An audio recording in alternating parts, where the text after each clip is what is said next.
ለምን ብላ ነው ብቻዋን ቤት ዘግታ እንድትቀመጥ አንተ የምትፈልገው? በቃ ቤት ውስጥ በቃ እንደ ሞግዚት ከባድ ነገሮች አሉ። ከባድ ነገሮችን ሐሳብና አስተያየታችንን እንሰጥበታለን። አንዳንድ እውነታዎችም የደረሱን አሉ። እሱንም እውነታ ሁሉንም ነገር እናወራለን ማለት ነው። እንግዲህ ቤተሰብ ትላንትና አይታችኋል። ያው ሩታና አብርሽ በጣም ከባድ ጭቅጭቅ ከባድ ውስልት ውስጥ ገብተዋል። ምንድነው የገቡበት ምክንያት? እንግዲህ በልጁ ምክንያት ነው። እንግዲህ ልጅ ካለ በመሃል ብዙ ነገሮች ይፈጠራሉ። ለማንኛውም ቤተሰብ ይሄን ቪዲዮ ላይክ፣ ሼር፣ ሰብስክራይብ አድርጉ። ላይክ ስታደርጉ ለኔ ትልቅ ነገር እንዳደረጋችሁ ነው የምቆጥረው። ያው እናንተ ላይካችሁን ኮሜንታችሁን ስጽፉ እኔ እዚህ ጋር ደግሞ ወሬውን አቀጣጥዬ አባብሼው ቆንጆ አድርጌ አሳምሬው ለእናንተ አቀርባለሁ ማለት ነው እና ውዶቼ በጣም የገረመኝ ነገር ማለት ነው ትላንትና አይታችኋል። ብዙዎቻችሁም ተናዳችኋል። እንግዲህ አብርሃም መጥቷል። አብርሃም ፍላጎቱ ምን እንደሆነ ታውቃላችሁ? በቃ ይሄ ሩታ ልጇን ይዛ እንደ ሞግዚት ቤት ውስጥ ታፍና እንድትቀመጥ ነው ፍላጎቱ።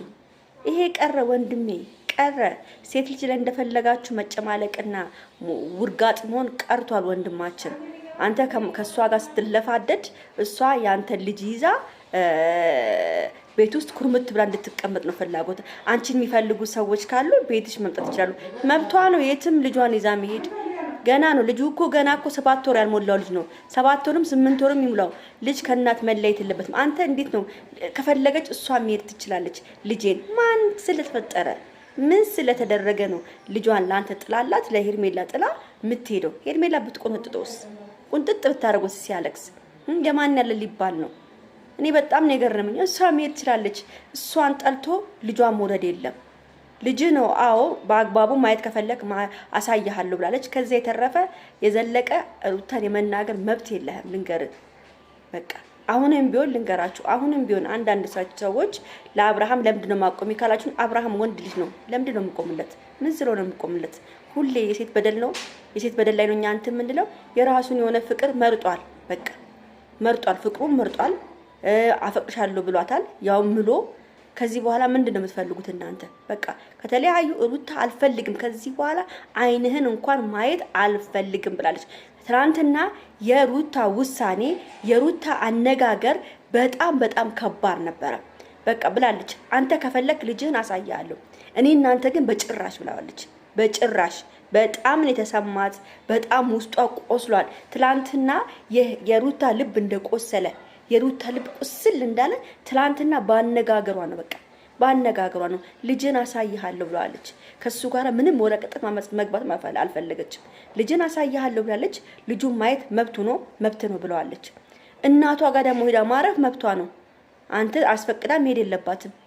የፈለገችበት ቦታ ሄዳ አንተ ልጅን ማየት ከፈለክ ልጅ እስከ መተህ አገርህ ነው ያ2 ሰዓት መንገድ ነው። መተህ ልጅን አይተህ መሄድ ይችላል። ትቀመጥ ክረምትን ከቤተሰቦቿ ጋር ታሳልፍ። ለምን ብላ ነው ብቻዋን ቤት ዘግታ እንድትቀመጥ? አንተ የምትፈልገው በቃ ቤት ውስጥ በቃ እንደ ሞግዚት በቃ ቁጭ ብላ ልጅን እንድታሳድግልን ነው የምትፈልገው። ተው እንጂ ቀረክ ድሮ። ይሄ እኮ የሴት መብት ተከብሯል ወንድማችን። በአሁን ሰዓት ድሮ ነበረ እኮ አሁን እኮ ቀርቷል። እሺ አንተ እሷ ከሄርሜላ ጋር ያለህን ነገር እዛው ጨርስ። ሩታ ኮነች አልፈልግም ብላለች። ከዚህ በኋላ አይነን እንኳን ማየት አልፈልግም ነው ያለችው። የትላንትና ውሳኔዋ ማለት ነው። እንግዲህ ቤተሰብ ሩታ ያው እናቷ ጋር ልትሄድ ነው፣ ቤተሰቦቿ ጋር ልትሄድ ነው። ትንሽ ማረፍ ትፈልጋለች። ትረፈን እነቷን ነው እንኳን ትይር ነው ምለው ትረፍ ነው ምለው።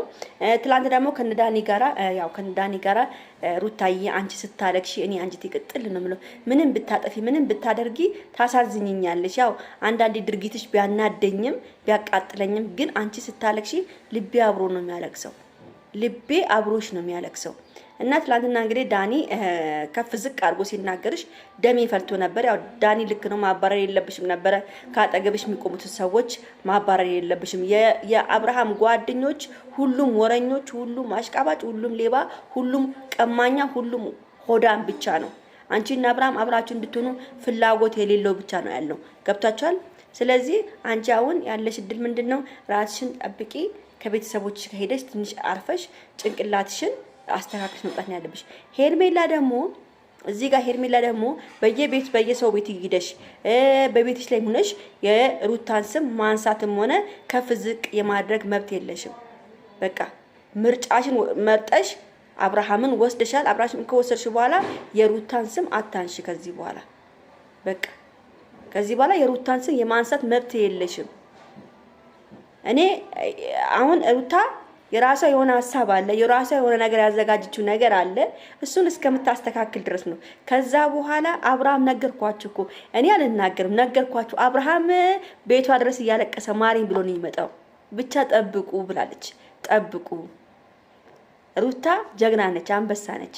አሁንም ሩታዬ ከጎንሽ ነኝ፣ አሁንም ከጎንሽ ነኝ። ምንም ብታጠፊ ምንም ብታደርጊም ልክ ነሽ ብዬ ካጠገብሽ ነው የምቆመው። አብርሃምም ከዚህ በኋላ የትም አትሄጂም፣ ልጄን ልትሄድ አትችይም። ከፈለግሽ ልጄን አስቀምጠሽ የትም ቦታ መሄድ ትችያለሽ። ምን ስለተፈጠረ ምን ስለሆንክ ማነህ እንዲህ የምትላት?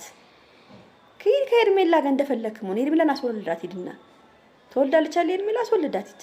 በቃ ሲንግል ማሙነት አሳድጓል ልጇን። እንዴ አላበዛውም? እንደውም እረፍት አድርጊ። ያው ሂጂ ችግር የለውም። እኔ መጥቼ አየዋለሁ ልጄን ይሄንሽ እንደዚህ እባክህ ተው እንጂ እንደዚህ ደግሞ አይነፋም።